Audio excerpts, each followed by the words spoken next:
కాళ్లలో నొప్పి, నరాల వాపు వంటి లక్షణాలతో బాధపడుతున్నారా? వెరికోస్ వెయిన్స్ లో అత్యాధునిక చికిత్స ఏవిస్ వాస్కులర్ సెంటర్. నమస్తే అమ్మా. నమస్తే అమ్మా. అమ్మ, ఆషాఢ మాసంలో గోరింట ఖచ్చితంగా పెట్టుకుంటాం. అవునమ్మా. దీని వెనుకున్న ఆంతర్యం ఏంటమ్మా? ఏదో ఒక మాట అంటారు, ఆషాఢ మాసంలో గోరింటాకు అత్తారింటికి వెడుతుంది అని. అంతే. అవును, అది అత్తారింటికి వెళ్ళడమేమో కానీ అమ్మాయిలు సాధారణంగా పుట్టింటికి వెడుతూ ఉంటారు. అవును. అక్కడికి వెళ్ళి గోరింటాకు పెట్టుకుంటూ ఉంటారు. పుట్టింట్లో కానీ అత్తగారింట్లో కానీ. ఒకవేళ ప్రత్యేక వెళ్ళరుగా, ఎక్కడ పెట్టుకున్నా ఆషాఢ మాసంలో గోరింటాకు రాను రాను అది పండడం తగ్గుతుంది. అవును. మొదట్లో పండినట్టుగా తర్వాత పండదు. కారణం ఏమిటంటే దాని మీద వాన పడుతూ ఉంటే ఆకులో ఉన్నటువంటి ఎర్ర రంగుని ఇచ్చే రసం కాస్త వానకి కారిపోతూ ఉంటుంది. ఓ వారం రోజులు వరుసగా వాన పడకుండా ఉంటే అప్పుడు పండుతుంది. దీనికి మన వాళ్ళు రకరకాల కారణాలు చెప్తూ ఉంటారు. గోరింటాకు పెట్టుకుంటే చెయ్యి ఎట్లా పండిందో దాన్ని బట్టి భర్తకి నీ మీద ఎంత ప్రేమ ఉంది, దాన్ని రివర్స్లో చెప్పేవాళ్ళు కూడా ఉన్నారు.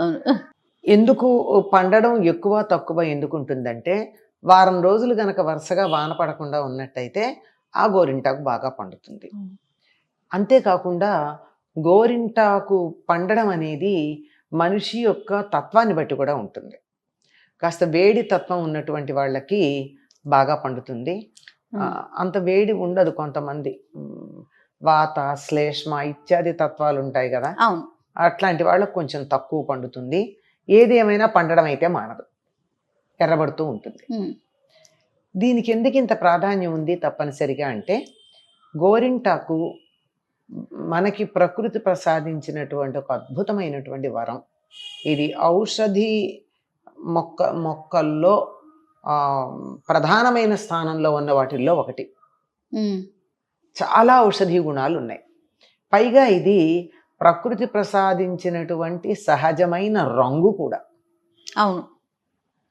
ఇప్పుడు గోరింటాకు అంటే చేతులకే పెట్టుకుంటున్నాం, కానీ ఎక్కడ పెట్టాలి? గోరు అనే పేరే ఉంది అందులో. నఖరంజని అంటారు సంస్కృతంలో దీన్ని. నఖం అంటే గోరు, నఖరంజని అంటే గోటికి ఎర్రదనాన్ని ఇచ్చేటటువంటిది అని. అంచేత గోళ్ళు ఎర్రగా పండుతాయి, అరచేతులు ఎర్రగా పండుతాయి, జుట్టు కూడా ఎర్రగా పండుతుంది. సహజమైనటువంటి రంగిది. దీంట్లో ఏ రకమైన రసాయన పదార్థాలు కలిసి లేనిది. అయితే ఈ పండడం అనేది శరీర తత్వాన్ని బట్టి ఈ ఉష్ణ లక్షణం కలిగినటువంటి వారికి ఎక్కువ పండుతుంది, లేని వాళ్ళకి తక్కువ పండుతుంది. ఎందుకు పెట్టుకుంటాం? ఎక్కువ తక్కువ సమస్య కాకుండా ఏం చెప్తారు? మొత్తం అంతా కాకపోయినా అరచేతుల్లో, అరకాళ్లల్లో తప్పనిసరిగా పెట్టుకోమంటారు. పాదాల పైన పెట్టుకున్నా లేకపోయినా పాదాల అడుగున పెట్టుకోమంటారు, అరచేతుల్లో పెట్టుకోమంటారు. ఎందుకంటే జ్యేష్ఠమాసం వరకు వేసవికాలం. వేసవికాలంలో బాగా శరీరం వేడెక్కుంటుంది, ఉష్ణాన్ని గ్రహించి ఉంటుంది. హఠాత్తుగా వానలు పడుతూ ఉంటాయి. ఈ వానల మధ్యలో ఏముంది? అటు వేడి ఉంది, ఇటు వాన పడి వాతావరణం చిత్తడి అంటారే, అట్లా చెమటలు పడుతూ చికాకుగా ఉంటుంది. ఇటువంటి సమయంలో లోపల ఉన్నటువంటి ఉష్ణాన్నంతా గ్రహించి వానలు పడుతూ ఉన్నప్పుడు మన శరీరాన్ని దానికి సంసిద్ధం చేస్తుంది. అంటే శరీరానికి సమస్థితిని తీసుకొస్తుంది. అందువల్ల గోరింటాకు పెట్టుకోవాలి. లోపల పెట్టుకోగానే గమనించండి, గోరింటాకు మనం కొన్నది కాదు, ఆకు మెహందీ అని చెప్పేది కోన్ కాకుండా ఆకు రుబ్బి చేతిలో కనుక పెట్టుకున్న కాసేపటికి చల్లగా అనిపించి చలి కూడా వేస్తుంది, జివ్వుమంటూ ఉంటుంది. అంటే లోపల ఉన్నటువంటి వేడినంతా అది గ్రహించి శరీరానికి చల్లదానాన్ని కలిగిస్తుంది. అందువల్ల గోరింటాకు పెట్టుకోమన్నారు. ఇది తత్వానికి సంబంధించింది అయితే, అంటే శరీర తత్వానికి సంబంధించింది అయితే, గోరింటాకు పెట్టుకోవడం వల్ల పిప్పిగోళ్ళు రావు, ఒండ్రు పొయ్యదు. పిప్పిగోళ్ళు అంటే తెలుసు కదండి, నీళ్లల్లో నిరంతరం పనిచేయడం వల్ల ఈ చిగుళ్ళ దగ్గర ఆ నీళ్లు నిలిచి అందులో కొంత మాలిన్యాలు నీళ్లల్లో కానీ పనిచేసేటప్పుడు వాటి వస్తువుల్లో కానీ ఉన్నటువంటి ఆ మాలిన్యాలు ఇక్కడ నిలిచి, ఆ మాలిన్యాలు నిలవడం వల్ల దాంట్లో నీళ్లు నిలిచి ఇదంతా కూడా పసుపడుతూ ఉంటుంది.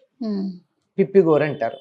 ఇది చేతులకు పట్టేది చాలా తక్కువ. పూర్వకాలం 24 గంటలు వంటిళ్లలోనే ఉండి పొద్దున్నుంచి సాయంకాలం దాకా పొయ్యి మీద వంట చేసే ఆడవాళ్ళకే చేతులకి పిప్పిగోళ్ళు వచ్చేవి. కానీ ఎక్కువగా వచ్చేది కాళ్ళకి. ఈ కాళ్ళకు కూడా ఈ మధ్య కొంచెం తగ్గింది. పూర్వకాలం ఏముండేది, మట్టి ప్రదేశాల్లో వర్షాకాలంలో తిరుగుతూ ఉంటారు.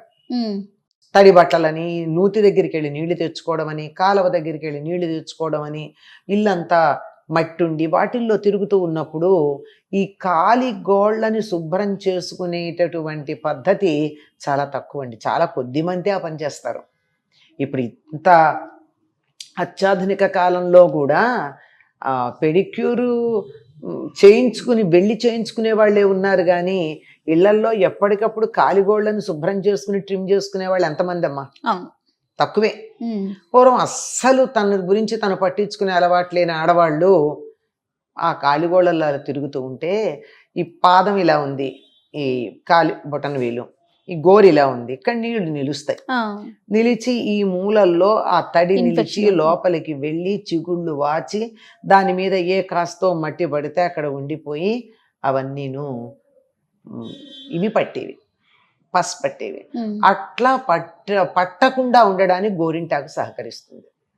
అందుకే ఆషాఢ మాసంలో ప్రారంభంలోను చివరిలోను 2 సార్లు పెట్టుకుంటారు గోరింటాకు. అయిపోతుంది, ఆషాఢం అయిపోతుంది, గోరింటాకు ఇంకోసారి పెట్టుకోండి అని చెప్తారు.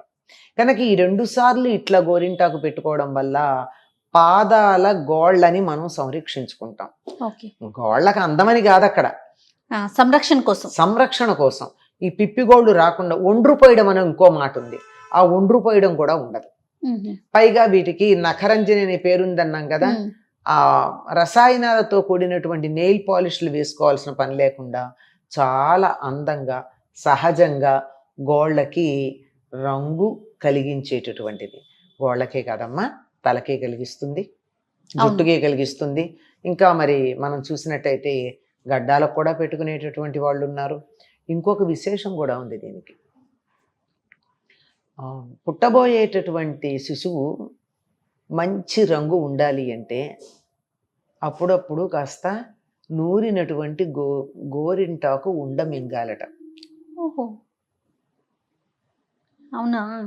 ఎట్లా డైరెక్ట్ గా అంటే ఉట్టి గోరింటాకు తింటే ఏమవుతుంది అంటే మరీ ఎక్కువ తినకూడదు. అంటే ఇది మళ్ళీ మనం కెమికల్స్ వేసింది కాదు. మన ఇంట్లో కూడా బాగా పండాలని ఏం చేస్తాం, చేతులు బాగా పండాలని చెప్పి పూర్వకాలం పుల్ల మజ్జిగ లేకపోతే చింతపండు ఇట్లాంటివేవో కొంచెం వేసి దాన్ని ఇంకా బాగా పండేట్టు చేస్తాం. లేకపోతే ఈ రోజుల్లో అయితే మెహందీ పెట్టుకుంటే పైన నిమ్మరసం పిండడం ఇట్లాంటివి. ఇవేమీ కాదు, మంచి బాగా శుభ్రంగా కడిగి లోపల సాలీళ్ళు గుడ్లు అలా లేనటువంటి ఆకు తెచ్చి దాన్ని బాగా నూరి కాస్త ఇంత కుంకుడి గింజంతా అని చెప్తారు లెక్క. అంత గనక అప్పుడు మింగినట్టయితే శిశువు మంచి రంగుతో పుడుతుంది అని చెప్పి మహమ్మదీయుల ఇళ్లల్లో తప్పనిసరిగా చేస్తారమ్మా. పిల్లలు తెల్లగా పుట్టాలి అని అది వాళ్ళు చేసేటటువంటిది ఇదే ఉంది. అంతేకాకుండా అనేక రకాలైనటువంటి ఆయుర్వేద ఔషధాల్లో గోరింటాకుని వాడతారు. ముఖ్యంగా జుట్టుకి రంగు వచ్చేటటువంటిది, కొన్ని రకాలుగా లోపలికి తీసుకునేటటువంటి మందుల్లోనూ వీటన్నింటిలోనూ కూడా గోరింటాకుని వాడడం ఉంది. ఈ గోరింటాకు ఆకే కాదమ్మా, పువ్వులు, పూల గుత్తులు ఇట్లాంటివన్నీ కూడా వైద్యానికి పనికొచ్చేవి. చాలా విశిష్టత ఉంది కాబట్టి, చాలా విశిష్టత ఉంది దీనికి. ఈ గోరింటాకు పూల గుత్తి ఉంటుంది కదా, ఆ పూల గుత్తి తెచ్చి తల కింద కనుక దిండు కింద పెట్టుకుని పడుకున్నట్టయితే నిద్ర పట్టకపోవడం అనేది ఉండదట. అంటే పట్టిన నిద్ర హాయిగా పడుతుందట. అందుకే మీరు గమనించినట్టయితే మెడ్రాస్లో కదంబమాలలో గోరింటాకు పూల గుత్తులు కూడా ఉంటాయి. గుచ్చుకుంటాయి, గట్టిగా ఉన్నాయి, వీళ్ళు ఎందుకు పెడతారు అని చాలా కాలం అర్థమయ్యేది కాదు. ఎందుకు కదంబంలో ఈ గుచ్చుకునేటటువంటి దీన్ని పెట్టారు అంటే, ఇంత మాలలో అంత పూల గుత్తి కనుక ఉన్నట్టయితే అది తల్లో పెట్టుకుని పడుకుంటే నిద్ర పట్టలేదు, దుర్లాలి, అంతసేపు మంచం మీద పడుకుని ఎంతోసేపడదాకా నిద్ర రావటం లేదు, ఇలాంటి సమస్యలు ఉండవట. ఇన్ని విశేషాలు ఉన్నాయి గోరింటాకుకి. అందుకని స్త్రీలకి ప్రకృతి ఇచ్చిన వరాల్లో చాలా ప్రధానమైనదిగా గోరింటాకు గురించి చెప్పుకుంటారు. ఇంకా కొన్ని సందర్భాల్లో కూడా ఆ గోరింటాకుని చిన్న ఉండ చేసుకుని ఆడవాళ్ళు మింగడం అనేది మనం గమనిస్తాం. కొన్ని సందర్భాల్లో. ఓకే అమ్మా. అంచేత ఇన్ని ప్రయోజనాలు ఉన్నాయి. అందుకని దాని విలువ తెలియడానికి తప్పనిసరిగా గోరింటాకు గోరింటాకు ఆషాఢంలో పెట్టుకోండి. అంటే పుట్టింట్లో ఆషాఢంలో ఎందుకు అమ్మాయి అత్తవారింటికి వెళ్తుంది కదా, కన్న తల్లిలాగా నిన్ను చూసుకుంటుంది గోరింటాకుంది, నువ్వు ప్రతేటా పెడతావో వెళ్ళవో పుట్టింటికి అనే కారణాలు ఉంటాయి, వెళ్ళలేకపోవచ్చు. అందువల్ల నువ్వు ఇక్కడున్న గోరింటాకుంది కనుక మీ అమ్మ నీ దగ్గర ఉన్నట్టే అని చెప్పడం అనమాట. ఆషాఢంలో తప్పకుండా పెట్టుకోమని. మళ్ళీ పాల్గొన మాసంలో పెట్టుకుంటారు, అది మనకెందుకో వాడకంలో లేదు. పాల్గొన మాసంలో కూడా గోరింటాకు తప్పనిసరిగా పెట్టుకోవాలని చెప్తారు. ఓకే, చాలా మంచి విషయాలు చెప్పారమ్మా. నమస్తే. నమస్తే అమ్మా.